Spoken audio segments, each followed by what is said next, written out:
Salamlar, vaxtınız xeyir olsun. Biz bu 8-ci coğrafya kitabının coğrafiyada yeni bir kitab toplanması yolları mövzusunu izahına baxacağıq. Mövzuya keçmədən öncə bizə belə bir kiçik mətn verib, mətni oxuyaq və təhlil edək. Bütün ölkələrin sosial-iqtisadi inkişafında gedən dəyişikliklər dövlətin müəyyənləşdirdiyi orqanlar tərəfindən qeydiyyata alınır. Lakin təbii proses və hadisələri öyrənməsi üçün müxtəlif addımlardan istifadə olunur. Təbii proses və hadisələrin bir çox kosmik aparatların, gəmilərin idarə olunan sualtı addımlar köməkləri vasitəsilə öyrənilir. Dedi ki, ölkənin sosial-iqtisadi inkişafında gedən dəyişiklikləri, yəni dövlət orqanları nəzarət edir. Məsəl üçün, bura əhalinin həyat keyfiyyəti, tibbi xidmətlər, daha sonra əhalinin sayının artıb azalması kimi proseslər dövlət orqanları öyrənir. Lakin təbii proseslər, yəni təbiətdə baş verən dəyişikliklər isə texniki avadanlar vasitəsilə biz öyrənirik. Bunlara biz kosmik peyklər deyə bilərik, sonra aerofota şəkilləri qeyd edə bilərik ki, həmçinin gəmilərdə olan naviqasiya sistemləri vasitəsilə ətrafdakı olan təbii dəyişiklikləri izləməyə imkan verir. İndi isə gəlin tədqiqat suallarına baxaq. Bu sualları oxuyaq və mövzunun sonunda biz bu sualların cavablarını öyrənəcəyik. Birinci sualda deyir ki, təbii proseslər üzərində aparılan müşahidələr hansı məlumatları əldə etməyə imkan verir? Bu birinci sualımızdır. İkinci sualımızda deyir ki, coğrafiya inkişafı üçün cəmiyyətdə və təsərrüfat sahələrində olan dəyişikliklər hansı üsullarla izah etmək olar? Bu da bizim oldu ikinci sualımız. Biz bu suallara mövzunun sonunda baxacağıq. Daha sonra açar sözlərimizə baxaq. Tədqiqat üsulları, statistika, müşahidə məntəqəsi, siyahı alınma, elmi tədqiqat stansiyaları kimi açar sözlər verib. Biz bu açar sözləri mətnin daxilində görəcəyik. İndi isə gəlin biz dərsə keçək. Ətraf mühit insanların təsərrüfat fəaliyyətini, şəhərlərin, kəndlərin salınması, yolların çəkilməsi, əkin sahələrin genişləndirilməsi zamanla sürətlə dəyişir. Ətraf mühit insanlar necə dəyişir? Yeni şəhərlər salır, sonra kəndlər salır, sonra yolların çəkilməsi, əkin sahələrin genişləndirilməsi zamanı ətraf mühiti dedik ki, dəyişir. Daha sonra əhali sayı tərkibi, məşğulluq quruluşu günbəgün dəyişikliklərə məruz qalır. İnsanın miqrasiyası artır. Bu dəyişikliklər haqqında məlumat toplanması müxtəlif üsullarla aparılır. Dövlətin müvafiq orqanları öz fəaliyyət sahələrinə uyğun olaraq məlumat toplayır. Əhali haqqında məlumatların əsas hissəsi hər 10 ildən bir keçirilən siyahılma nəticəsində əldə olunur. Mətni oxuduq, indi isə gəlin mətnin daha yaxını təhlil edək. Deyir ki, dövlət neyinir əhalinin bağlı? Əhalinin sayını öyrənir, sonra tərkibini öyrənir, məşğulluğunu öyrənir, quruluşunu öyrənir və günbəgün dəyişikliklərə məruz qalmış hadisələri öyrənir və həmçinin insanların miqrasiyasını da öyrənir. Bunu da dedik ki, dövlət necə müxtəlif üsullarla həyata keçirir və müxtəlif üsullar vasitəsilə insanların haqqında məlumatlar əldə olunur. Dedik ki, bir də dövlətin müvafiq orqanları öz fəaliyyət sahələrinə uyğun olaraq məlumatlar toplayır. Yəni, bizim hər bir şəxsi məlumatlarımız deyil də, vacib məlumatlar əsasən dövlət tərəfindən toplanır. Bu, əhalinin sayı ola bilər, əhalinin sağlamlıq keyfiyyəti, daha sonra əhalinin günlük illik qidalanması haqqında məlumatlar toplanmasıdır. Deyir ki, əhali haqqında məlumatlar əsasən hər 10 ildən bir keçirilən siyahı alma nəticəsində əldə olunur. Yəni, siyahı alma hər il keçirilmir. Əsasən 10 ildən bir keçirilir və ümumi orta göstərici götürülərək bu qeyd olunur. Daha sonra dünyanın əksər ölkələrinin haqqında məlumatlar BMT və digər beynəlxalq təşkilatlar tərəfindən toplanır.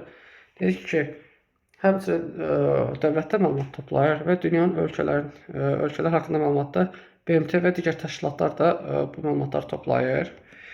Daha sonra baxaq, mövzunun davamına baxaq. Kosmosun mənimsənilməsi, yerin süni peyklərinin, orbital stansiyaların fəaliyyəti coğrafi məlumatların toplanmasında əvəz edilməz rol oynayır. Ətraf mühitin mühafizəsi, hava proqnozu, meşə yanğınları, atmosferdə baş verən proseslər kosmosdan öyrənilir. Materik okeanlarda çəkilmiş ərazilər öyrənməsi, xəritələrin tərtib edilməsi və coğrafi informasiyaların əldə edilməsində kosmik aparatların xüsusi əhəmiyyəti kəsb edir. Dedik ki, biz kosmosun mənimsənilməsi bizim üçün hansı üstünlükləri var? Dedik ki, kosmosu mənimsədiyimiz zaman süni peyklər, orbital stansiyalar vasitəsilə coğrafi məlumatlar toplanmasında əvəz edilməz rol oynayır. Bu, bizim üçün hansı üstünlüklər yaradır? Baxaq. Ətraf mühitin mühafizəsi, hava proqnozu, sonra meşə yanğınlarının qarşısını almaq, atmosferdə baş verən dəyişiklikləri öyrənməyə kömək edir. Həmçinin materik okeanlarda çəkilmiş ərazilərin də öyrənilməsi kosmosun əhəmiyyətini artırır. Bolted kosmosun coğrafiyat əhəmiyyəti, yəni kosmosda istifadənin coğrafiyat əhəmiyyəti, daha sonra dünya okean öyrənməsi üçün də xüsusi texniki imkanları olan avadanlıqlar və aparatlar yaradılmışdır. Onlardan istifadə etməklə okeanların dərin sahələri devr relyeflər tətbiq olunur. Okeanlarda suların axın istiqamətləri, fiziki kimyəvi xassələri çirklənmə səviyyəsini tətbiq etmək mümkün olur. Materiklərin iqlim formalaşmasına okeanların təsiri güclü olduğunu bu sahədə tədqiqatlar aparmaq da çox vacibdir. Dedik ki, həmçinin biz dünya okeanında öyrənməyimiz çox vacibdir. Bunun üçün də biz xüsusi texniki avadanlıqlardan istifadə edirik və bu nəticəsində biz onlardan istifadə etməklə okeanlarda baxın hansı hissələri öyrənirik. Baxın, okeanların sahələrini, dib relyefini tətbiq olunur. Daha sonra axın istiqamətlərini, fiziki və kimyəvi xassələri, çirklənmə səviyyəsi tətbiq etmək mümkün olur. Dedik ki, biz okeanda hansı sahələr tətbiq elədik? Okean sahələrini, sonra dib relyefini tətbiq olunur. Daha sonra su axın istiqamətlərində fiziki kimyəvi xassələri, çirklənmə səviyyəsi də tətbiq etmək mümkün olur. Həmçinin dedik ki, okeanlar birlikdə materiklərə təsir edir. Bunun da nəticəsində materiklərdə iqlim formalaşmasına özünü güclü bir özə verir. Bu səbəbdən də materiklərin iqlim formalaşmasını öyrənmək üçün də okeanları tədqiq etmək bizim üçün çox vacibdir. Daha sonra mətn davamına baxaq. Coğrafiyanın ayrı-ayrı sahələr üzrə məlumatlar toplanması üçün yaradılan müşahidə məntəqələri, elmi tədqiqat stansiyaları xüsusi əhəmiyyət kəsb edir. Bu stansiyalar meteoməntəqələr hava üzərində davamlı olaraq müşahidələr aparır və havanın çirklənmə səviyyəsi, qaz qarışıq miqdarı dəyişməsi, çayların güclülüyü öyrənir. Belə məntəqələr dağlıq rayonlarda və dəniz və göllərdə xüsusi qorunan ərazilər təşkil edir. Antarktida aparılan elmi işlər təkcə materik öyrənməsi üçün deyil, ətraf suların xassəsi, yer kürəsi, iqlim dəyişmələrini izləmək üçün də vacibdir. Dedik ki, coğrafiyada ayrı-ayrı məlumatlar toplamaq üçün biz müşahidə məntəqələri və elmi tədqiqat stansiyaları yaradırıq. Bunların əhəmiyyəti nədir? Gəlin bunların əhəmiyyətinə baxaq. Dedik ki, bu məntəqələr meteoməntəqələr adlanır. Hava üzərində davamlı olaraq müşahidələr aparır. Havanın çirklənmə səviyyəsi, qaz qarşılığı miqdarını dəyişməsi, çayların güclülüyü də öyrənilir. Dedik ki, havada məsələn karbon qazının miqdarını və yaxud da digər qazların miqdarı da öyrənilir. Yəni bu bizim üçün çox vacib bir prosesdir. Həmçinin çaylarda güclülük dövrü öyrənilir ki, bu da zaman-zaman daşqınların qarşısının alınması, daha sonra su basmaların qarşısının alınmasını vacibliyini bir daha özünü göstərir. Belə məntəqələr dağlıq rayonlarda, dəniz və göllərdə xüsusi qorunan ərazilərdə təşkil edilir. Xüsusi qorunan ərazilər dedik ki, qoruqlar, yasaqlıqlar və milli parklarda belə ərazilərə biz rast gələ bilərik. Daha sonra Antarktidada aparılan elmi işlər təkcə materik öyrənməsi üçün deyil, ətraf suların xassələrində yer kürəsini, iqlim dəyişikliklərini izləmək vacibdir. Bilirik ki, Antarktida yerdə olan suyun bərk halda, yəni buz halda böyük hissəsini saxlayır. Bu nəticəsində əgər oradakı buzlağı ərirsə, yer kürəsində okean səviyyəsi 20-30 metr qalxa bilər. Bu da ekoloji fəlakətə gətirib çıxarda bilər. Bu səbəbdən də Antarktida materikini öyrənmək, oradakı buzlağı öyrənmək bizim üçün vacibdir. Daha sonra burada bizə belə bir şəkildə məlumat verir. Gəlin məlumatları da oxuyaq. Şimal qütb rayonlarında hərəkət edən direk buzlar üzərində müşahidə stansiyaları qurulur. Onun ətrafda ərazidə iqlim və suyun xassələri haqqında məlumatlar toplamağa imkan verir. Dedik ki, direk haqqında biz əvvəlki dərslərdə biz məlumatımızı almışdıq. Yəni üzən bir gəmidə onun üstündə xüsusi qurğular quraşdırılır ki, bu da ətrafı izləməyə və o haqqda məlumatlar toplamağa imkan verir. Daha sonra ikinci şəklimizə baxaq. Hazırda müxtəlif məzmununa malik xəritələrin tərtib edilməsi üçün aerofoto şəkil və kosmik şəkillərin çəkilməsi, həmçinin kompüter texnologiyası imkanlarından da geniş istifadə edilir. Yerin aerofoto və kosmik şəkillərin çəkilməsi üçün müxtəlif hündürlükdə uçan aparatlar, cihazlar qurulur. Kosmik şəkillərin köməyi ilə dəqiq xəritələr tərtib edilir. Bu aparatlar yer səthində, atmosferdə baş verən dəyişiklikləri izləməyə imkan verir. Dəniz gəmilərinə qurulan kameralar okean dərin sahələr və dib relyefi öyrənməsinə də xüsusi əhəmiyyət kəsb edir. Dedik ki, aerofoto şəkillər və kosmik şəkillər bizim üçün nə üçün vacibdir? Gəlin baxaq. Dedik ki, müxtəlif hündürlüklərdə uçan aparatlar və cihazlar qurulur ki, bu nəticəsində köməyi ilə dəqiq xəritələr tərtib edilir. Yəni dəqiq xəritə tərtib etmək üçün bunlar vacibdir. Həmçinin atmosferdə baş verən dəyişiklikləri də izləməyimizə imkan verir. Dəniz gəmilərində qurulan kameralarda okeanın dərin sahələri və dib relyefində öyrənməsi xüsusi əhəmiyyət kəsb edir. Bu da bizim ikinci şəklin izahı. Daha sonra dərsimizə davam edək. Kompüter texnologiyanın tətbiqi coğrafi əksər sahələr üçün məlumatlar əldə edilməsi işlərini xeyli asanlaşdırır. Məsələn, Ümumdünya Hava Xidməti məsələn, burada yazın Moskva, Melbourne, Vaşinqtonda əsas mərkəzləri fəaliyyət göstərir. Bu mərkəzlərin meteoroloji peyklər vasitəsilə və meteoroloji stansiyalarda toplanan məlumatlar təhlil edilir və ümumiləşdirilir və digər ölkələrə ötürülür. Dedik ki, Moskva hardadır? Rusiyanın paytaxtıdır. Sonra Melbourne Avstraliyada, Vaşinqtonda Amerika, Şimali ABŞ-ın paytaxtıdır. Daha sonra bizim dərsin başında tədqiqat sualımız vardı. Gəl onun suallarını cavablandıraq, sonra mövzunun əsas suallarına keçərik. Birinci sualımızda demişdik ki, təbii proseslər üzərində aparılan müşahidələr hansı məlumatları əldə etməyə imkan verir? Baxın, bu məlumat özünü burada göstərir. Baxın, deyir ki, hava proqnozu, meşə yanğınlarına, atmosferdə baş verən prosesləri öyrənməyə imkan verir. Həmçinin materik okeanların çəkilmiş ərazi öyrənməsi, tərtib edilməsidir, coğrafi informasiya, kosmik aparatlar xüsusi əhəmiyyəti kəsb edir. Yəni, bu birinci sualımızın cavabıdır. Həmçinin, baxın, bu hissə bizim tədqiqat sualının birinci hissəsinin cavabı da ola bilər. İkinci suala baxaq. Coğrafiya inkişafı üçün cəmiyyətə və təsərrüfat sahələrində olan dəyişiklikləri hansı üsullarla izləmək olar? Burada bir üsul verib, siyahılma üsulu verib ki, dedik ki, siyahılma üsulu necə həyata keçirilirdi? Dövlətdə hər 10 ildən bir keçirilən əhalinin siyahılması keçirilirdi. Bu nəticəsində əhali haqqında məlumatlar əldə olunurdu. Bu da oldu bizim ikinci sualın cavabı. Daha sonra mövzunun əsas tapşırığına baxaq. Müxtəlif ərazilərdə yaradılan elmi tədqiqat stansiyaları və müşahidə məntəqələri hansı əhəmiyyəti vardır? Baxın, gəlin biz bunu tapşırıq içində elə baxaq sualın cavabına. Baxın, müşahidə məntəqələri tədqiqat stansiyaları xüsusi əhəmiyyəti kəsb edir. Bu stansiyalar metaməntəqələr hava üzərində davamlı olaraq müşahidələr aparır. Havanın çirklənmə səviyyəsi, qaz qarşılıqları miqdarı dəyişməsi, çayların sunluğunu öyrənir. Belə məntəqələr dağlıq rayonlarda və dəniz göllərində xüsusi qorunan əraziləri də təşkil edir. Həmçinin Antarktikada aparılan elmi işlər təkcə məntəqə öyrənməsi üçün də ətraf suların xassələrini yer kürəsində iqlim dəyişikliklərini izləmək üçün də vacibdir. Bu oldu bizim ikinci sualın cavabı. Dedik ki, müşahidə məntəqələri və elmi tədqiqat stansiyaları nə üçündür? Atmosferin çirkliyi öyrənmə, orada qaz qarşılığı öyrənməsi, sonra çayların güclülük dövrünü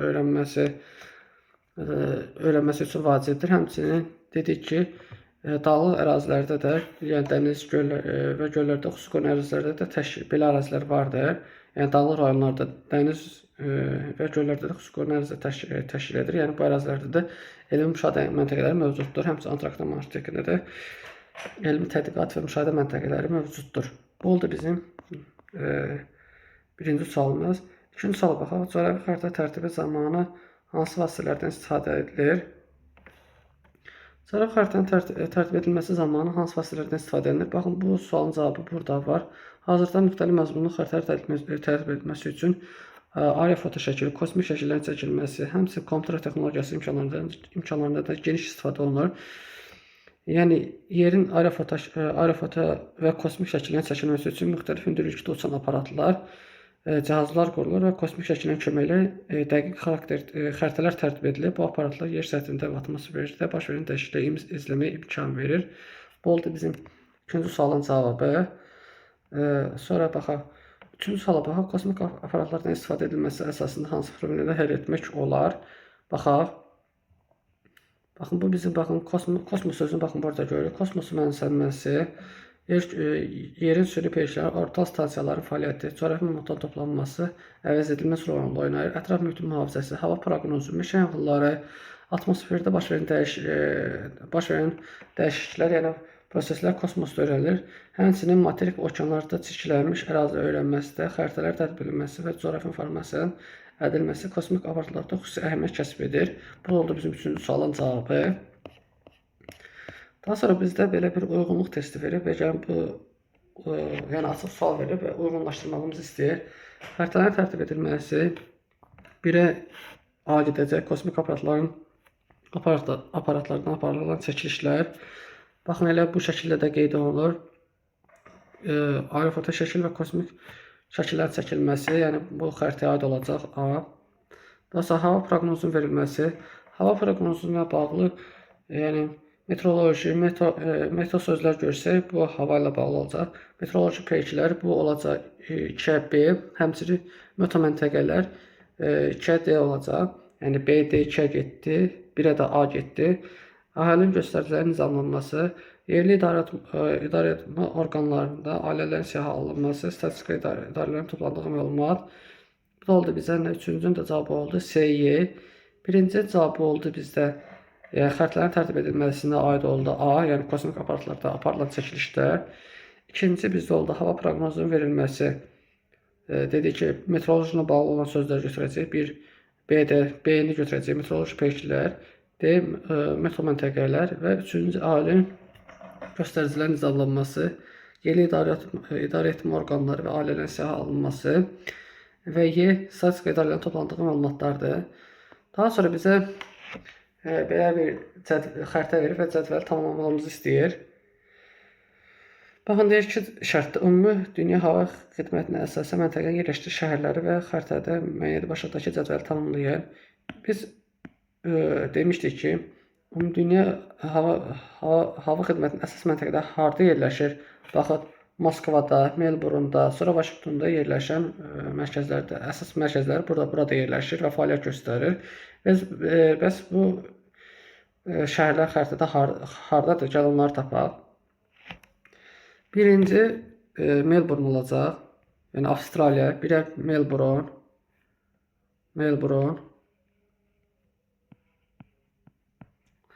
Ölkə Avstraliya olacaq, qısa yazıram Avstraliya. Və materik Avstraliya qitəsi, Avstraliya materiki olacaq. 2 olacaq, 2 yox, daha doğrusu üzr istəyirəm, 6 olacaq bizdə Moskva. Yəni birinci oldu, baxın bizdə Avstraliya, Melbourne, şəhər Melbourne, ölkə Avstraliya, materik Avstraliya materiki. Daha sonra 3-cü ölkəmiz olacaq Vaşinqton. Vaşinqton xəritədə yeri səhv edilib, əslində bu hissələrdə olmalıdır. Şəhər oldu, üçüncü şəhər oldu Vaşinqton, ölkə oldu ABŞ, materik oldu Şimali Amerika materiki. Daha sonra 6-cı da oldu bizdə, dedik ki, hansı ölkə oldu, hansı şəhər oldu Moskva, hansı ölkə oldu Rusiya, hansı materik oldu Avrasiya materiki. Yəni birinci oldu bizdə Melbourne, ölkəsi oldu Avstraliya, materiki oldu bizdə Avstraliya materiki. Daha sonra üçüncü oldu bizdə Vaşinqton, yerləşdiyi ölkə ABŞ, yerləşdiyi materik bizdə hansı oldu? Şimali Amerika. 6-cı oldu bizdə Moskva, yəni yerləşdiyi şəhər Moskva, ölkə Rusiyada yerləşir, materik Avrasiya materikində yerləşir. Video izlədiyiniz üçün təşəkkür edirəm. Kanala abunə olmağı unutmayın. Hələlik.